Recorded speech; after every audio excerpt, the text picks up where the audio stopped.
right, come on in and have a seat. We're going to get started here.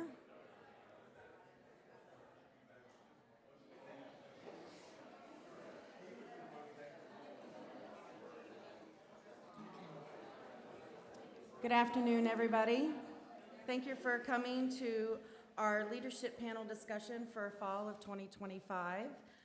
This event will highlight voices and experiences of local entrepreneurs and community leaders who are making a difference in Statesboro and beyond.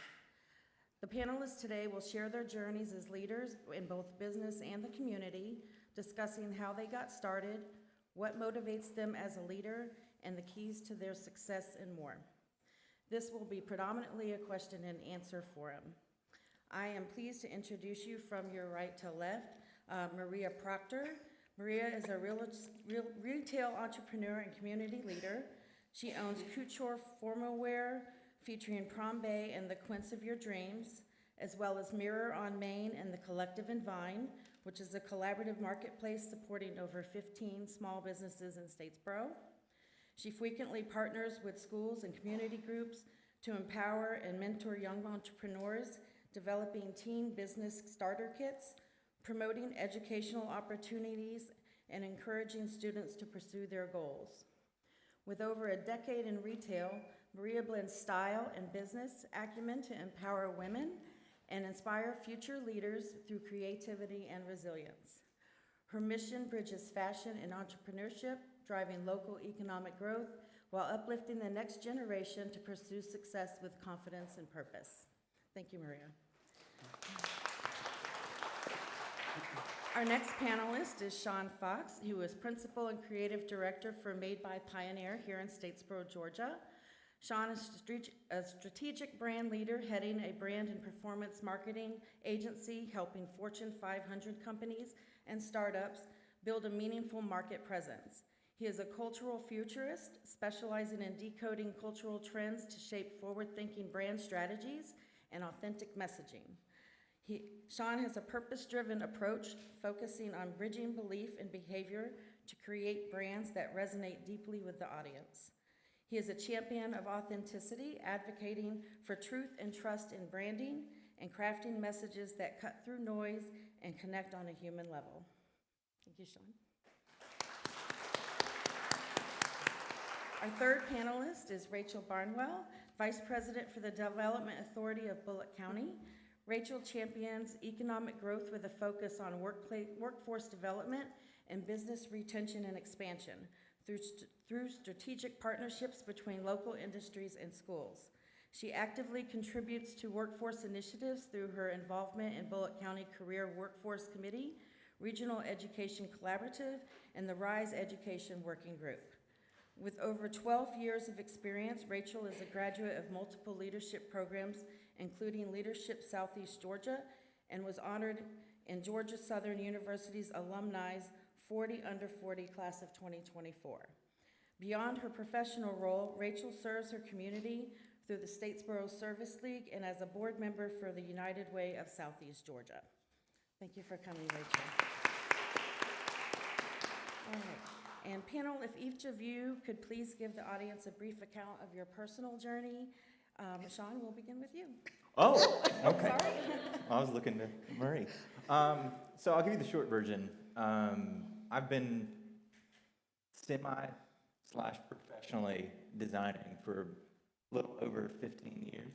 I say semi to professionally because I didn't qualify anything that I didn't get paid for before then. I started in church world, so if any of you are familiar with Connection Church in town, my wife and I helped start it, and so I transitioned from church world into Creative Pioneer, really just off of an idea of what would this be like for doing this kind of work for other companies rather than just one. And so it's kind of one of those things I had a question in my mind of what would that be like, and I decided to chase it because I'd rather, I guess the philosophy that I live by is I'd rather try and fail than live with any sort of regret of not having tried. So That's the short version.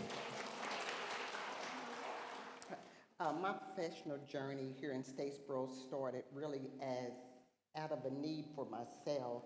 I had just relocated here from the Atlanta area, and when I came to Statesboro back in 2012, at that particular time, I loved consignment, and there was only one consignment store, so my journey started out as a consignment store, and it metamorphosed into listening to a lot of my customers into what the needs were for the community.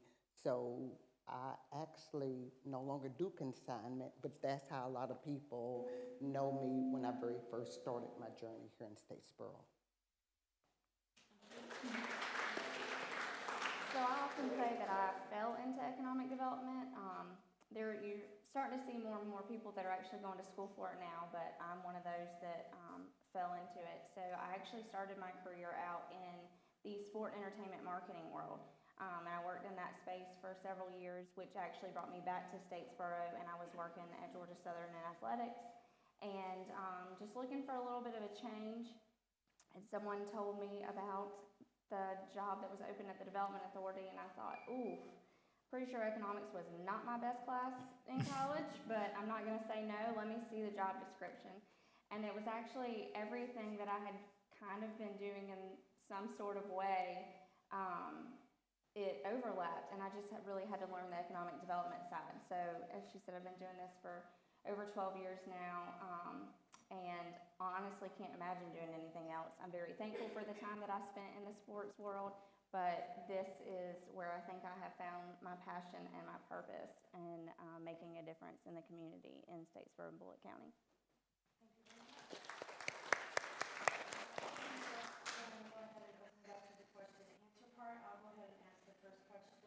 You can all three answer it one at a time. You can jump in however you like to do this.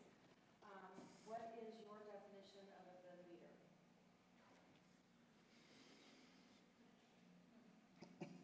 Right, well, I'll start. To me, a good leader is one that can listen, one that's willing to have my ideals, but listen more to what my team is telling me, because if you don't have a team, then there is no you. I'll use for example, like today, we've got 3 stores that's open, but I'm here, and if I didn't have a team, then there's no way that I would be able to do it myself. So being a good listener, being a good communicator, because I tell my team members that they are, when it comes to technology, I look at whatever a person's strength is, and if you tell me that I'm your social media person, that's the role that I'm going to put you in. So I listen to what somebody tells me that their strengths are until they prove wrong, but being a good listener and a good communicator for me. Yeah, I mean, I think being a good communicator is crucial, but I also think having a perspective, I guess a posture, a perspective, sorry, feels a little loud. But in order to lead something, you have to know where you're going.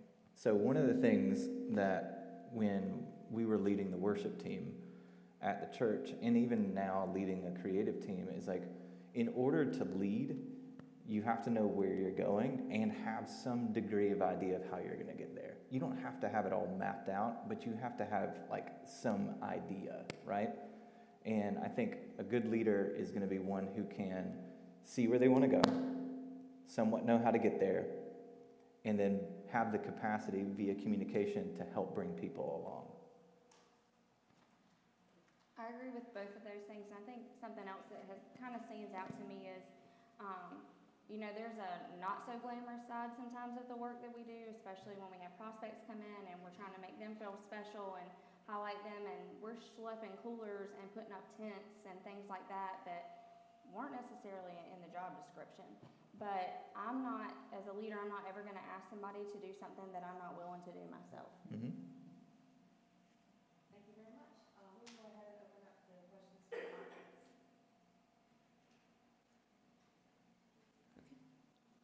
question down here. I would like to know, how do you foster collaboration and how do you parlay that to other people? I mean, you can tell everyone that you're passionate, but I want to know what that looks like. I'll jump in. So like for us, as a brand performance marketing agency that designs all sorts of stuff for all size companies, collaboration not just with the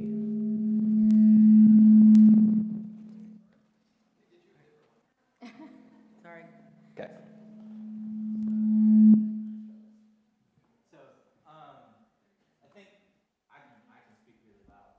So Do you want the microphone? I mean, we've got a handheld if you'd like a handheld. whatever you want to do. Okay, go ahead and bring the handheld. So Let me hand this to you for now. That one is just being sassy. I'm really sorry about that. does it bother me? Here you go. There you go. I'm sorry. All right, is that better? Yeah. So the way that we approach collaboration for us, so there's collaboration amongst our team, and then there's collaboration with the client as well. Our position is that we don't have all of the cards. We don't have all of the answers. We have expertise, but we don't have all of the answers. And chances are that there's context that either somebody else may have on our team or that the client may have. And so the idea, I think it stems from a posture that we don't know everything. And like going back to like the what makes a good leader, I think the idea that you don't know everything and that you're building a team of people who are smarter, better, faster than you is the end goal. Like my end goal, I want to be the dumbest guy in the room as far as my team, okay? And even with the clients that we're working with, still trying to position ourselves with expertise, but like recognizing that some of these founders are like wildly smarter than we are, but they have difficulty translating ideas or distilling ideas in a way that can be meaningful to an audience. Have you ever encountered somebody who's so technical that you don't even know what they're talking about, but you know that they're really intelligent? We are the ones that help translate what they're trying to say into something that's impactful for you, that's like, oh, I get it. That's the primary position that we are. Now, that means that we don't know everything. That means that we have to get that information from either our team, and we strategically build teams around different disciplines, different perspectives, different postures of worldview. And so that's one of the requirements for us. Like if you work at Pioneer, it's that you have a strong opinion about things. Now, it could be completely wrong, but at least you have an opinion. Does that make sense? For me, collaboration, with me being a business downtown, all three of the businesses are in downtown Statesboro. And for me, since we've been in business since 2012, and I was telling you, at one point downtown, I didn't think that there was a downtown Statesboro because there was so much transition that had taken place. But now, downtown, the buildings, retail-wise, we're at full capacity. So by my knowing what the other retailers have, I'm able to refer my customers, or if somebody comes in and if they don't see anything that they're looking for with me, I ask, what are you looking for? So I can share with them about the other businesses, because there's so many new businesses that people don't know about them. So when you go into one, and we've made a downtown merchants association where that we collaborate with each other so that we can make downtown Statesboro be the best that it can possibly be. So a lot of what we do in our job is collaboration. We're not going to be successful in attracting new industry to the community or having existing industry expand without our partners like Ogeechee Tech and Georgia Southern and the city and the county and the state of Georgia, our K through 12 education partners. Everything we do is based on collaboration and how we work together and how we grow our workforce in our community so that it's attractive to new companies coming in. And that's where a lot of my focus goes as far as the workforce and introducing students at a younger age so that they know what options they have. That maybe, four-year institution or university is not for you, but you can work in one of the trades and make fantastic money and have an incredible career, but they might not have known about that otherwise. So that's where I think my passion comes into play, because I want students to know that they have options at the end of the day. Thank you very much. Next question? I'm sorry, I have one right over here. He's bringing you a microphone. Hold on just a second. I can speak loud too if you need me to.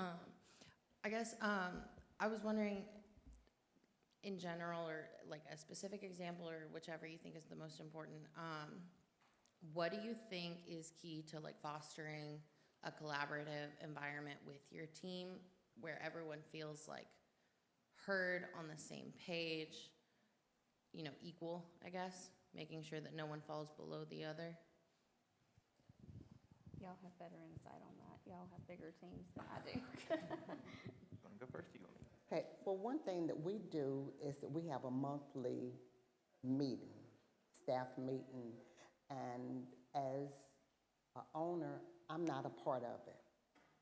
I have an HR person, and everybody, they get with her, and she comes back and she tells me what the team is saying, and that allows me, if it's an area that I need to grow in as a leader, it gives me something to work towards or work on.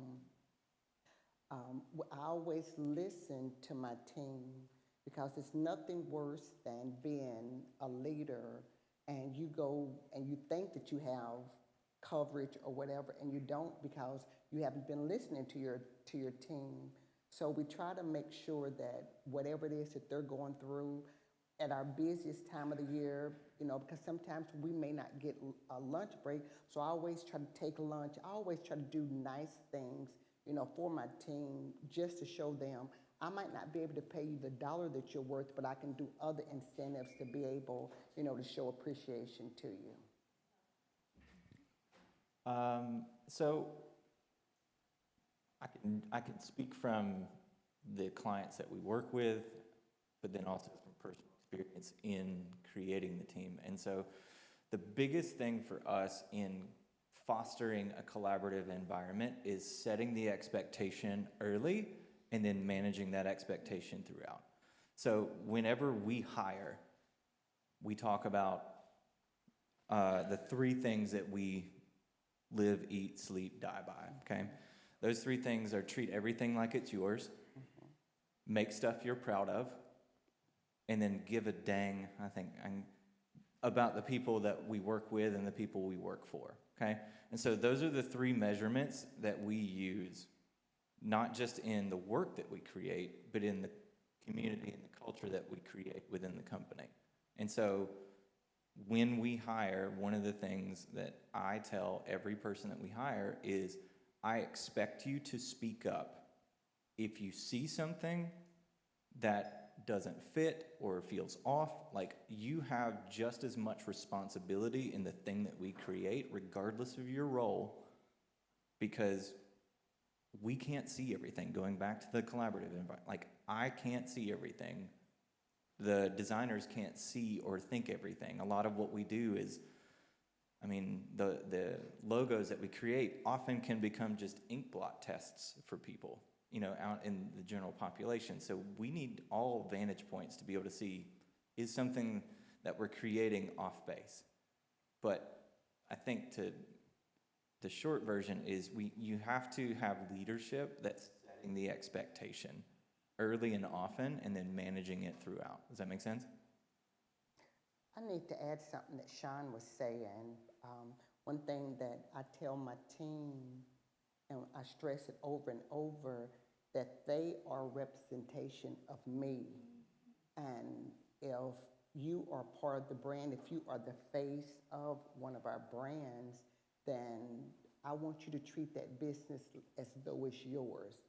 So I need for you to be mindful of what you put on social media. I need for you to be mindful of what you do in the community because you've made that commitment to our brand to say, I want to be a part of your team. So, you know, we expect you to be a part of because you're representing me. I'm sorry, I'm going to piggyback off of that real quick too. So a lot of brand work, a lot of what you're saying, love it. The things that happen on the inside eventually find their way outside. Sure, we've all seen that, okay? So whether it's operations, whether it's culture, I mean, if you've looked at Salary or Glassdoor, you know, or anything like that, like the reviews from employees around companies that put up this like sheen and polish on advertising and marketing, like we're the greatest thing ever. And then you go read reviews about working there and it's like, this is the suckiest place on the planet. So like the things that eventually, that are inside eventually find their way outside. So from fostering a team, so that is a sticking point for me. We are a team, we are not a family. Because a family, you can't get rid of them, right? Like you can't, like, so if somebody's a sourpuss or something like that, you know, like you're stuck with that crazy uncle, whatever his name is, you know, those kinds of things. But a team, there's an expectation on every member. So like a baseball team, there's an expectation that you are doing the individual work to make that position the best it possibly can be for the whole. And so I think that's an important distinction. Now, if you guys go and create your own businesses, hopefully you will take some of this with you, but like you have the opportunity to set that kind of culture. And that kind of culture is going to be a direct correlation with what the output is of whatever you're doing. Does that make sense? All right. Next question. Okay, we have one right in the back over here.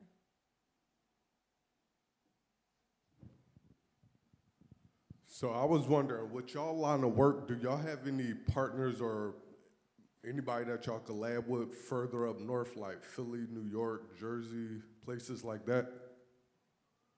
We do. Yeah. So And- our team, we have a hybrid team. When I say that, like we have some people who are local to Statesboro, but I also have team members in Idaho, Pittsburgh, Philly, DC, Savannah, Greenville, Nigeria, and some other places as well. And then we also have like collaboration partners because of the position, like we can't be great at everything. So we find partners who are good at certain things. Maybe it's illustration, or maybe it's video, or maybe it's motion graphics, or maybe it's, you know, some other, you know, scope of work that a client has given us that maybe we're not experts at, but we want to deliver at a high level. We'll go and partner with other people. So with that being said, how often do you actually travel up there to those places? Zoom makes it to where I don't have to travel very much. But it is great to go on site. I mean, I flew up to Philly in February to go do an on-site with a client because it was just, the backstory is we were kind of like struggling to collaborate over Zoom because they are a very hands-on type of business. And so we orchestrated it to where I flew up, I spent 2 days with them on site, and then probably within 2 or 3 days, we figured out the thing that we were struggling to figure out. Thank you. Next question. I have one, sorry, right over here.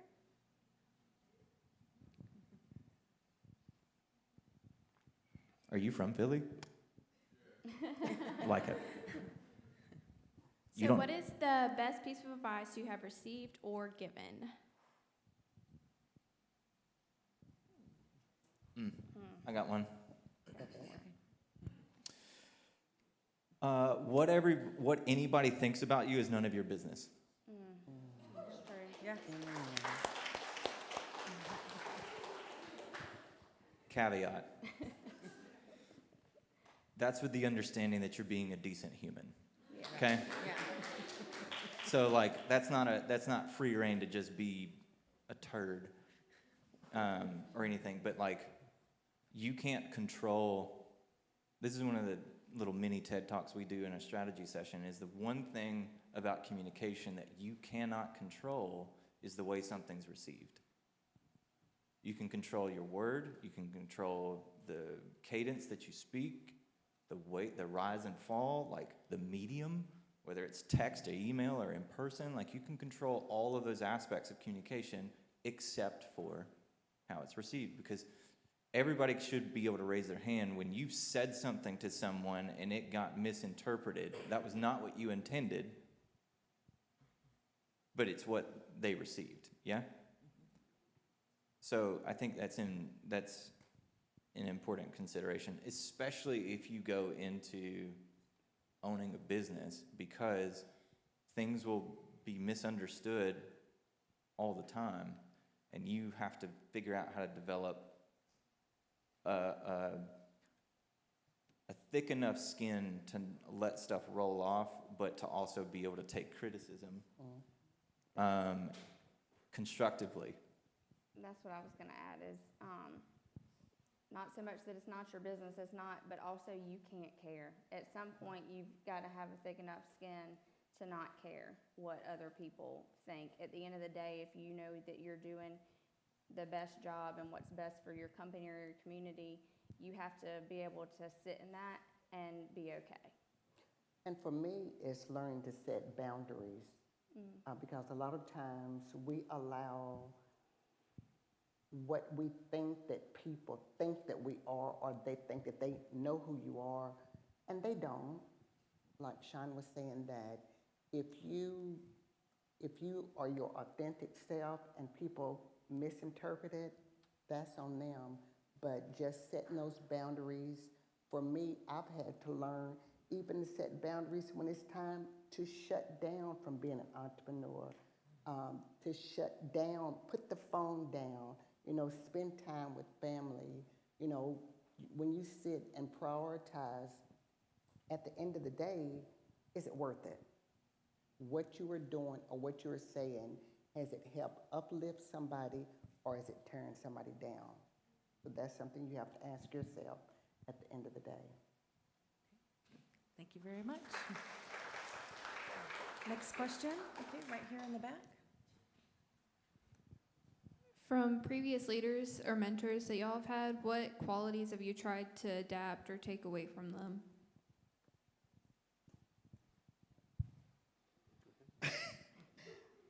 I believe in mentorship. I believe in coaching. I believe in paying for what other people know. It will help your life. It will expedite whatever you're doing by leaps and bounds. So for me, I would have to say it would be, going to an expert, listening to what they're saying, because they've cut it down for you by all means, by, probably half of whatever the time is that you may be thinking of doing something. So for me, it's believing in yourself to invest in yourself. Go ahead. I'm thinking. So I like moving quickly on things, and the idea of I've got a phrase, it's not novel or new, but it's like how to go further faster. And a lot of what she was saying around like finding people who are where you want to be and reaching out. Like my wife makes fun of me. I will reach out, I will cold call somebody on Instagram that like could be a celebrity, it could be anything like that. I will just DM them left and right until I get some sort of response to figure out like, hey, what are the pitfalls to avoid when trying to do this thing? It's this thing that I teach my son or my kids is like, go make different mistakes. And so like, how can you align yourself with somebody who's, they may not even be in the same industry that you are in or that you're wanting to pursue, but like, how can you find somebody who has a station of life that you want to emulate and then go and ask questions? Take them to lunch, take them to dinner, go buy them a drink, whatever you want to do. See if they'll give you 30 minutes of their time, take that and then apply it where necessary. The thing that I will tell you is if you guys are like looking on Instagram at all of the Instagram gurus who are selling you $9 courses and all of that kind of stuff, like, be wary of some of that. It's not all bad, but the thing that we've learned and that I've learned is not every piece of advice needs to be applied. So you have to know, again, going back to where do you want to be, what do you want to do, and then does this help me get further faster? Sometimes you're going to have to try some things and you're going to make a mistake and you're going to have to go back and you're going to have to try a different path. But don't believe everything you see on the internet, especially coming from gurus who are trying to sell you things, okay? I've been blessed with several mentors, like a group of them, and actually she's gonna be mad at me for calling her out, but one of mine is actually here with me, who, you know, that I've called on throughout the years when I've made different decisions.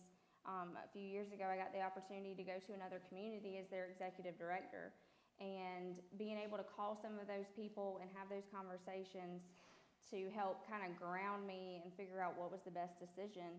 But then a year later, when I got the opportunity to come back to have that conversation again, those people are invaluable in your life. And as important as they are to you, it's important for you to also find that next generation and mentor them. Great, thank you. Next question? Right here in the middle, I'm sorry. We'll come next to you next.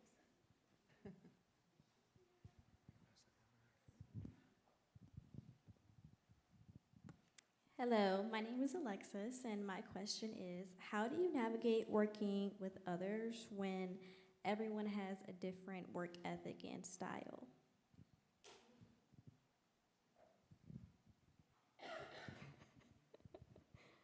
I'm a little biased just because I'm leading the organization.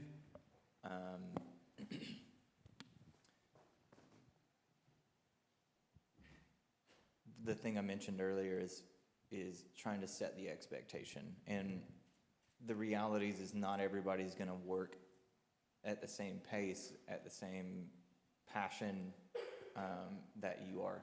I think there has to be some level of independence that you foster as a person, to where regardless of the situation or circumstance that you find yourself in, that you're going to do what it is that you do, independent of whether somebody else is working as hard. I think a good story is my oldest is about to turn 16, and she's kind of entering into the group project territory, which we're in college. Love a group project. Yeah, gotta love a group project, because you're gonna have the quintessential person who does nothing but takes all the credit. You're gonna have the person who does everything and doesn't want the credit, and then you're gonna have the bums that just sit there and not do anything, right? So that's life. It's gonna happen. But I think that's where you genuinely, for yourself, is how do you want your life to be? How do you want to conduct yourself regardless of the situation you find yourself in? And it's going to take some strength if you're in a position or in a place where it seems like, you know, you're the only one trying, but don't let that stop you either. I think that, like I was saying, that when you find out, piggybacking on a person's strength, that if you know what your strengths are and you're part of an organization, and if they're overlooking it, then I think that you as an individual, you know, sometimes you have to bring it to the person's attention, because you could be real quiet, laid back, and get overlooked. But sometimes, you know, you have to, you know, maybe have that one-on-one saying, you know, these are my strengths, and, you know, I would like to do X, Y, Z. Sometimes you have to go to the leadership and kind of let them know what your strengths are. We're a 3.5-person team, so I don't have as much insight on that as they do, because we thankfully work very well as a team and kind of have that same work ethic. So it hasn't been an issue, but I have been in places before where that is. Thank you. All right, we have a question that was right over here, about the fourth one down, I think, yes. Hi, my name's Desiree. So I was just wondering, what were some of the challenges in your early stages of your businesses, and what did you learn from them? So, I got a lot to say. So I'll be real candid. I think one of the biggest challenge that I had was believing that we had the capacity to do the type of work that we have since done, but not having the proof to back it up yet. So I struggled with that for a really long time, and admittedly still struggle with it. Even though we've worked with enormous companies, there's still some of this little imposter syndrome doubt that's in the back of my mind of, like, I believe we can do this, but I'm not sure if we can. Does that make sense? And so I think that was one of the biggest struggles for me at the beginning, was I had this belief, but I didn't have the proof. And we had to allow time to go by to gain the experience and to gain the proof. But that took a really big emotional toll. And so I think, is this, okay.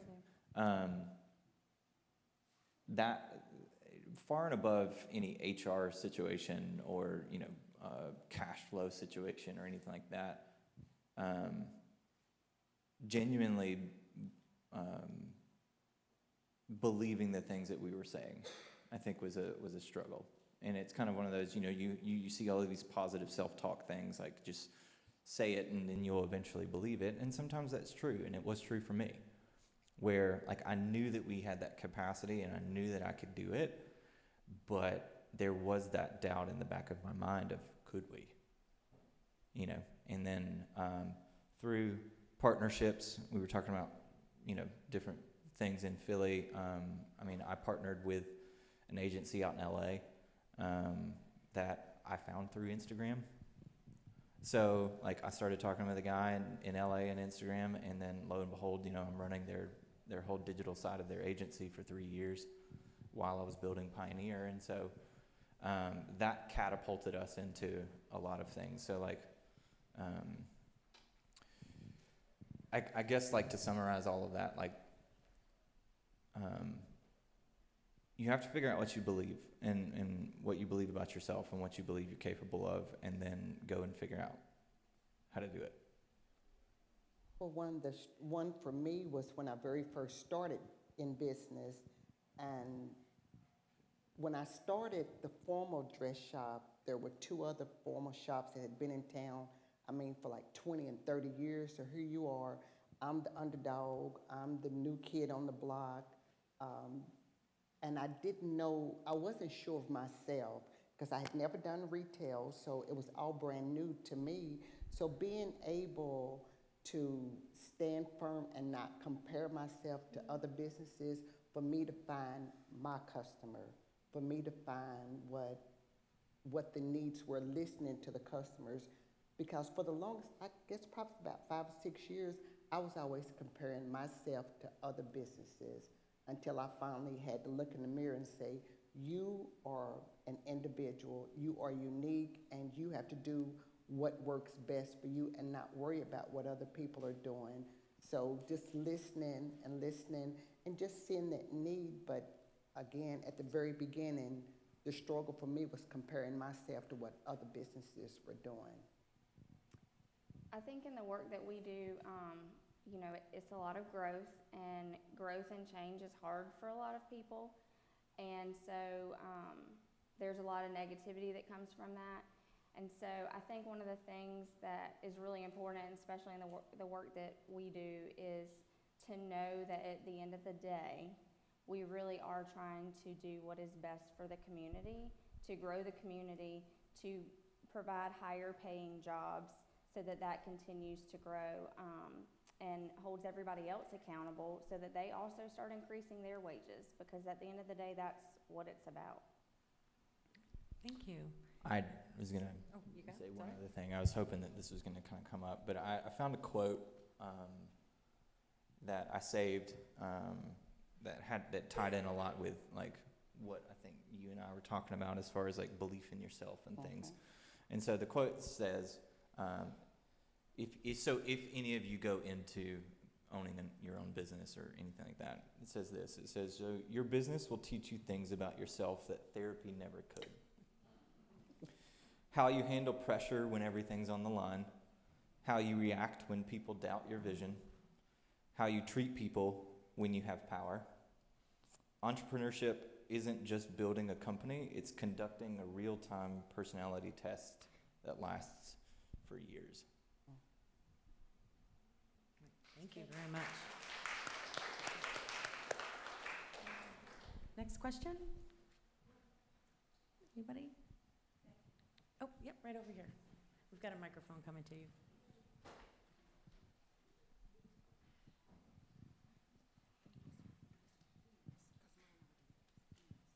Hi, so my question is, what's some steps or plans that help you start your business?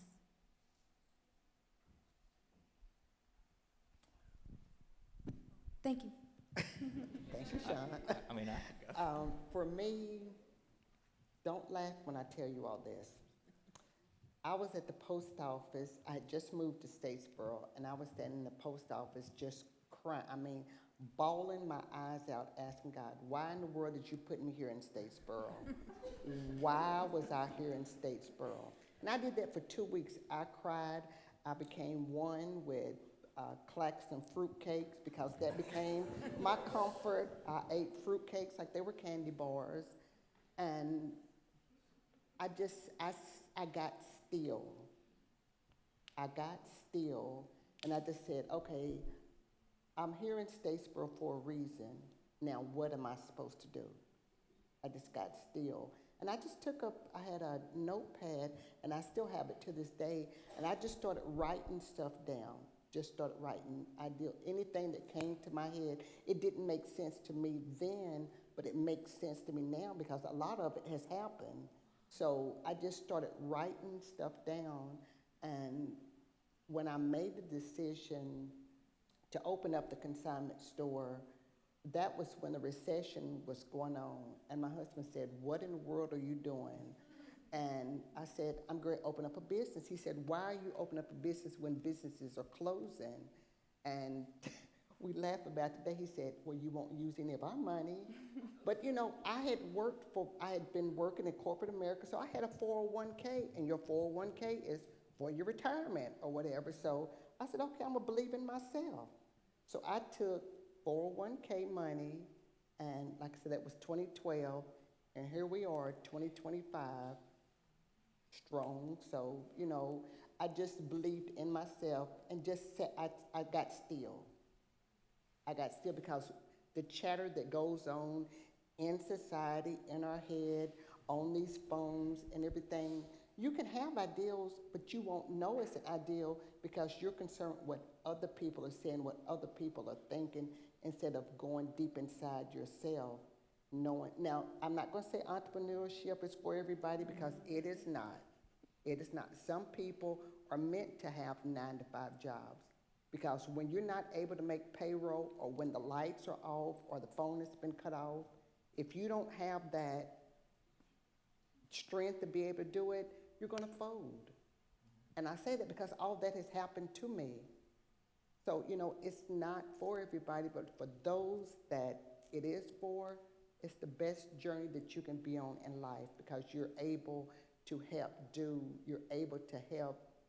I look now, when I wasn't able to even pay myself, now I have we have a team of 15. So I've gone from not being able to pay myself to being able to pay 15 people. So it's worth it. I say every day that it's worth it because I'm being able to help somebody else. I'm able to train young entrepreneurs. I've got people that have been interns that have opened their own businesses. So it's worth it for me. It's paychecks of the heart for me.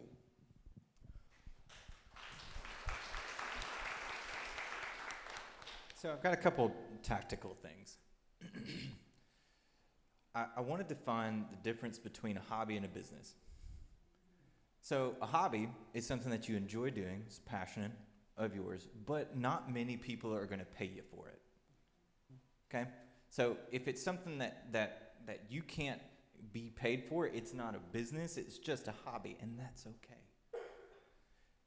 So in creating a business, which means that you're doing some sort of service or product that people are going to pay you for, most entrepreneurs are going to go off and do it better because they believe they can do it better than what currently exists on the market, or that they can do it differently than something that exists within the market. Does that make sense? So most entrepreneurs are going to probably fall in the camp of, I could do this thing better, unless you have just like this billion-dollar unicorn type of idea that nobody has ever thought of, which in today's world with AI and everything like that is very, very slim, okay? So then you're basically trading on feature sets or like service offerings that are marginally or slightly different, right?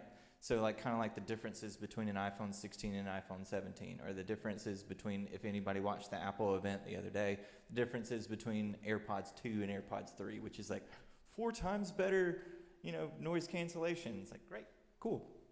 I'm going to stick with my AirPods right now. So like a couple things tactically from that, like in pursuit of a business that's either better or different. It has to be something that somebody's going to pay you for.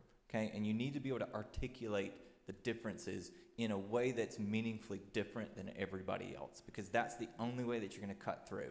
Okay, because if you're saying, well, we offer quality service and we offer this and something like that, like that's not that's language that everybody else uses. So what are the contrasting differences that you can do as in the creation of the business that's going to create separation, it's going to create differentiation from you, okay? So it could be something like where you have, maybe you wanted to open up a mechanic shop, and in the mechanic shop you also have like, I don't know, like a cigar room in the back or something like that that's going to attract a certain type of person, right? Like super niched down. Now that's a weird example, but like just something that's measurably different, okay? And then from there, like if it's something that somebody's willing to pay you for and you can articulate some measurable differences, then you can parlay that into who do I respect, who maybe is within that industry that I can go learn something from.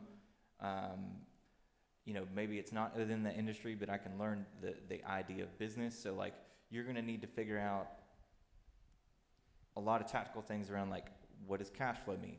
Cash flow means like you're positive in cash, like so that it doesn't cost you more to run the business than you make within a given month. How do you set up all of this? I mean, there's a ton of stuff we can go on, but we got, So I think tactically going into like, is this something that somebody will pay me for? Have I validated that by like testing it out? Like, will somebody pay me for it? So like long before we ever created Pioneer, like I was freelancing. I was working full time at the church and I was moonlighting. I did this at nights and weekends. I worked 6 days a week for like 10 years. So like it's the idea of building something like a side hustle, like along to validate the idea, because what I don't want for a lot of you, unless it's just like again like this unicorn idea, is for you to just jump out, go take out a huge loan, to basically fund this idea that you haven't validated in any way. So I think it's important for you to kind of do a little bit of testing to see if somebody's gonna be willing to pay you for it, and is it gonna be something that somebody's gonna pay you a living wage for? Like if you're in design, like try an Etsy shop, try selling some prints or doing something like that. Like is what you're creating, like as an artist, like is the art that you're creating something that people are gonna buy, or is it just something you love? And that's the difference between a hobby and a business. Make sense? Thank you. I think there was a question down here. Was that answered or?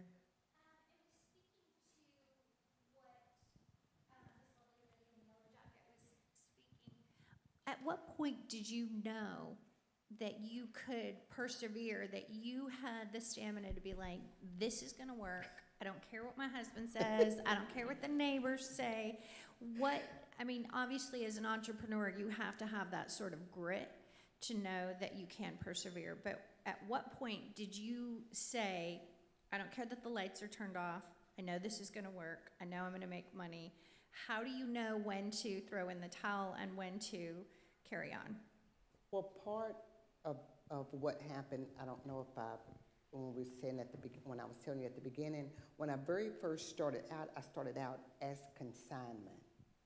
And I remember I had one of my friend's husband was telling me, he said, every time you touch something, that's less money you're making.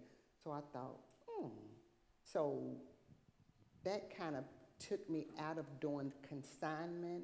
And then when I started doing consignment with formal dresses,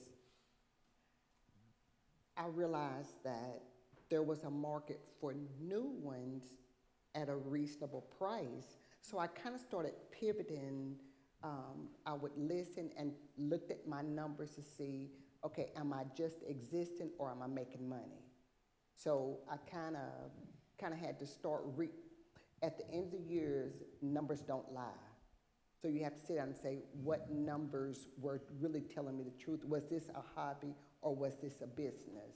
So I had to kind of sit down and look at that and just get real with myself, because at one point, you have to say, what am I doing? Is entrepreneurship for me just for a season, or is it time for me to go back to that 9-to-5 job? And so you have to kind of, for me, I had to really dig deep in, because I realized I've been an entrepreneur since I was selling Girl Scout cookies. So that's, you just kind of know that that's for you.